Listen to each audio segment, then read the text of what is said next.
What's up, guys? This is Seville with another Marvel Studios The First 10 Years Marvel Legends action figure review. Today, I'm going to talk about pack number 5, featuring Thor and Lady Sif based on Thor The Dark World. This 10th anniversary line of figures all come in nice, stylized packaging that probably looks great to inbox collectors.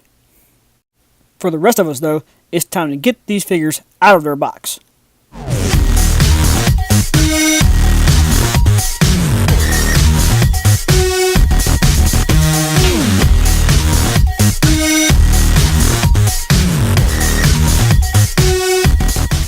Just real quick before we get back to it, if you like this video, please give it a thumbs up and comment below.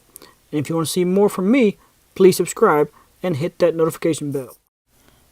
Now that they're out of the box, I'm going to give each figure its own time on spinner so that you can see it all the way around.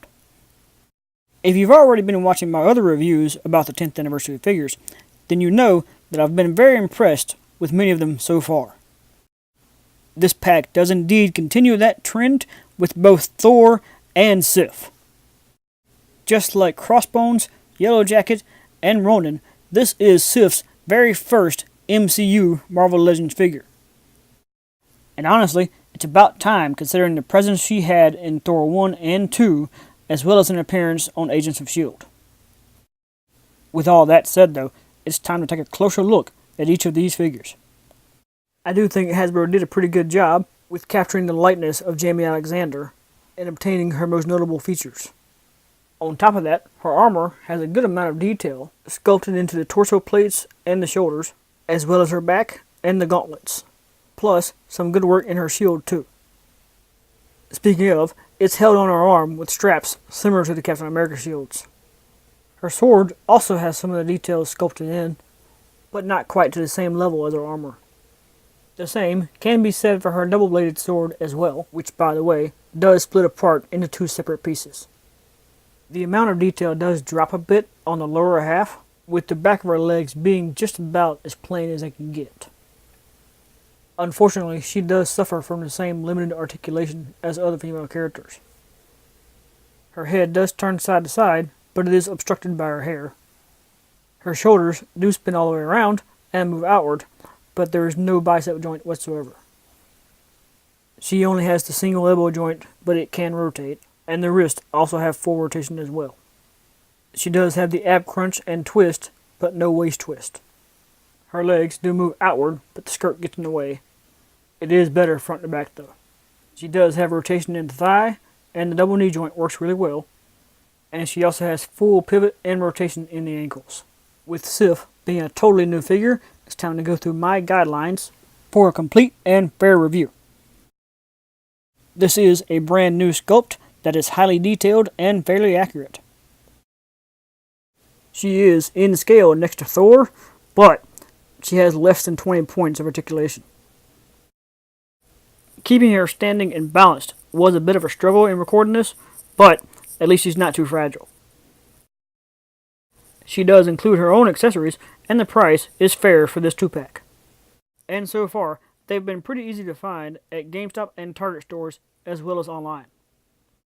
Which leads her to getting a 4-star rating, meaning she is awesome and still worth owning for casual fans. So I can still recommend her, she's just not as good as I hoped she'd be. With all that said, it's time to move on to the Thor figure. I am honestly a bit surprised by this figure, because I thought it would just be a repaint of previous figures, but it's really not. Of course, the armor is similar, but it's changed enough to be a whole new sculpt. To further show you what I mean, here is the Thor figure from the first Avengers movie. You can clearly see that the armor has different designs in it, and the cape attaches in a much better fashion. The upper arms basically have the same design, but even those are molded differently in the joints.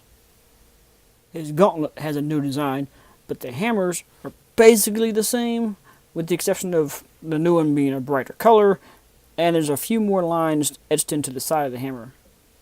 Here's a quick look at the back of their capes so that you can see those differences as well. And of course his hair changed significantly in between those movies, so the head sculpts are also entirely different. The legs are a lot different as well, with new designs in the boots and more armor on the side of his thighs. And as you can see here, he is just a little bit bigger than the Avengers version. Speaking of the Avengers, on the day I started filming this, I finally managed to get my hands on the Infinity War version of Thor. Even with these two figures being made and released in relatively similar time frames, they are still very different figures, with almost no parts being replicated between them, thus having unique sculpts for each one. Thor's articulation is pretty standard for a Marvel legend, with full rotation in the shoulders, but it is hindered by the cape. The biceps also have full rotation, and the double elbows fold really well. The torso only has the one joint for ab crunch and rotation. The legs do move outward, but are hindered by the skirting. They are a lot better front to back though. There is full rotation in the thigh, and the double knee works pretty well. And finally, his ankles do have good up and down movement as well as rotation.